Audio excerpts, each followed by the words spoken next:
How's it going, guys? We are back on the video here, and this video is going to be a video kind of just going over what I think could help Hut tremendously, just some quality of life stuff that I think could actually make the mode, a lot better. Some things that seem small, but can definitely make the experience a lot more enjoyable. Make sure you guys leave a like, subscribe if you have not already. Let's hop into the video right now. So some things that I've thought about recently, and I think this is a big one actually. So this one is centered around cards being traded in, right? So at this point in time, let's be real, 86s, 87s, and 88s have the same value as like 85s, which is very, very bad in my opinion. So the reason why that is the case, guys, is if you want to make one of the master set player items here, guys, you need to trade in 89 plus overall cards.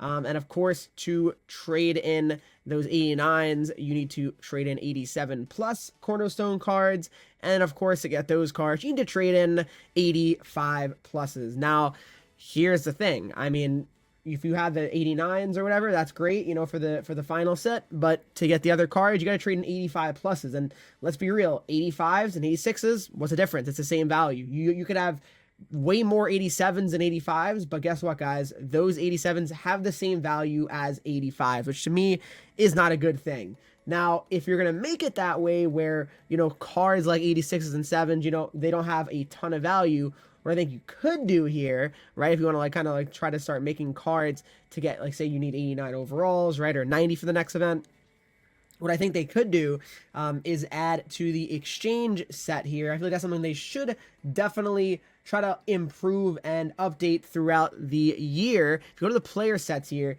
as you can see, you go all the way to the end and you can exchange 78 plus cards here for a random 80 to 81 overall. Now, what I think they could do here that could be, kind of helpful, I would say, would be putting in trade-in sets for, let's say you have a bunch of 87s, right? And you want to get a potential, 88 or 89, that could be pretty interesting because even if you get an 88, say it's a team of the week card, those 88 team of the week cards, they have some value, right?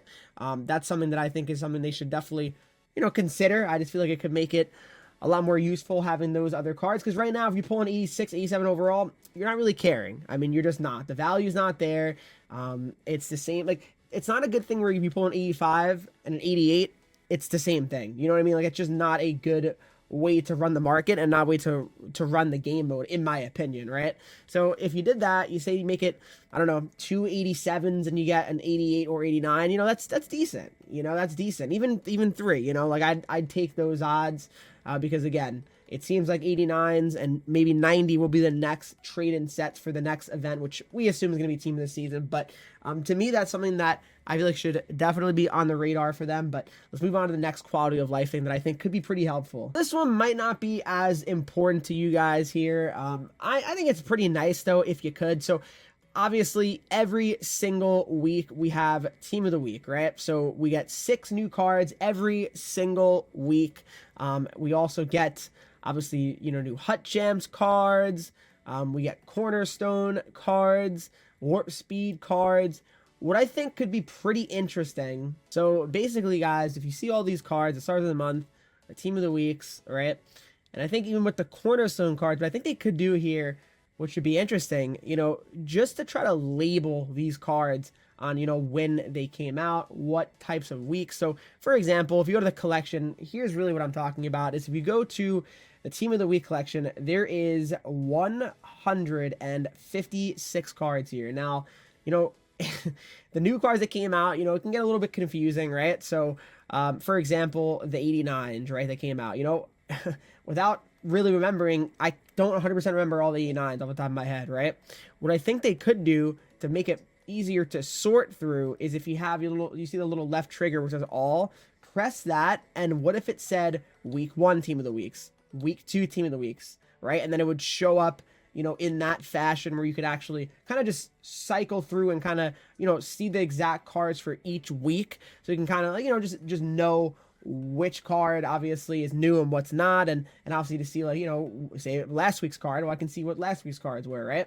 To me, that's just a good way to do it. If you can't do that, say it's not something that's not possible, maybe you could have something on every card, honestly, it could be every card, where it says, guys, release date, right? If you had a little, like, see where it says issued, what if instead of that they made a release date, right? I think that's probably better, because realistically, I mean, I don't think it's that serious where we need to really know when people actually get their cars. I don't really care when I got my card, to be honest. I'm not really, that's not something I really think about, if I'm being honest.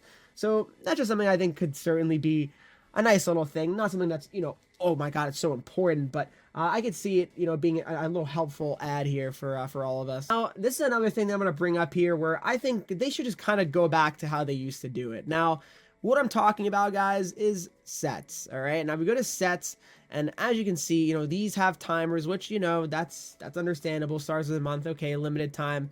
But for me personally, the event sets having timers, I'm not a fan of that. I'm really, really not a fan of that at all. I think it's very, very silly that once this event goes away, you are not able to make any of these cards. Yes, you can buy them on the auction house if you do see them pop up, but say you don't have coins or whatever, I think what they really should do, if I'm being honest, I talked about it in the podcast, with me and Thrash. If you guys don't know what I'm talking about, check the link in the description to the Henreek channel. Every single Monday, we do a podcast talking about all things Hut and just the hockey world. So definitely tune into that as well. But I talked about it on that, where I believe they should potentially go back to power up MSP cards. I don't see why not. I really don't see why not. And the reason why I really believe that is back in the old days here, more like last year, you could essentially make the MSP cards at your own pace. Now, what's interesting here, which I think some people maybe don't realize either, I think in NHL 22 it was, they had the MSPs came out, right?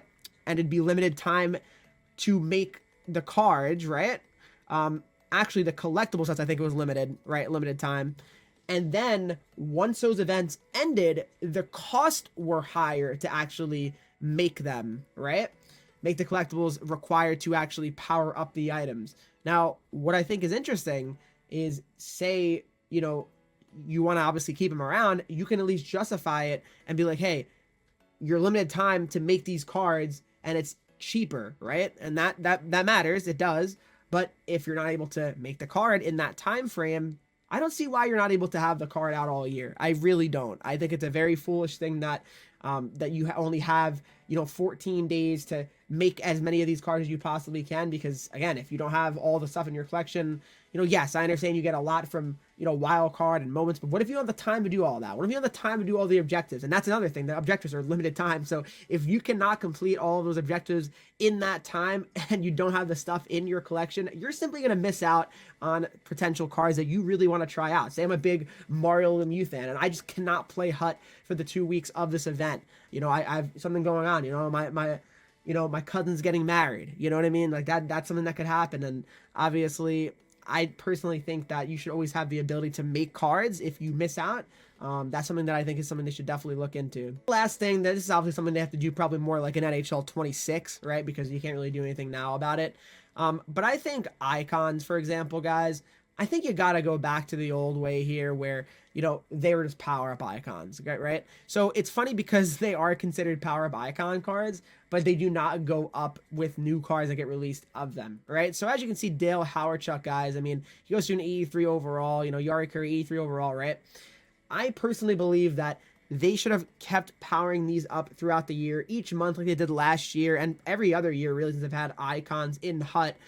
You'd get a +1 minimum every month to every icon card, because think about it. If I want to have one of these items, right, like one of these cards, like say I'm a big, well, I mean, I guess a good example would be like Scott Gomez, right? Scott Gomez, if I was looking for my all-time Devils team here, I would definitely get Scott Gomez here. And Scott Gomez, unfortunately right now, he goes an 83 overall, and I'm certainly not using 83 overall Scott Gomez, but if the Scott Gomez was able to go up to like 91, 92 overall, I could use him there. But this card is pointless. All these icon cards, I mean, with all the cool card art and everything, guess what, guys? It's unfortunately useless because they're only being used to trade in for hologram icons, which we all know how not important those are either, right? So just my opinion. Let me know what you guys think. Just some quality of life stuff. I just kind of thought of these things, and let me know if you agree with it, and if there's anything else you guys can think of where it could just make hut better, right, little by little. And actually, oh, another thing actually before I end it, but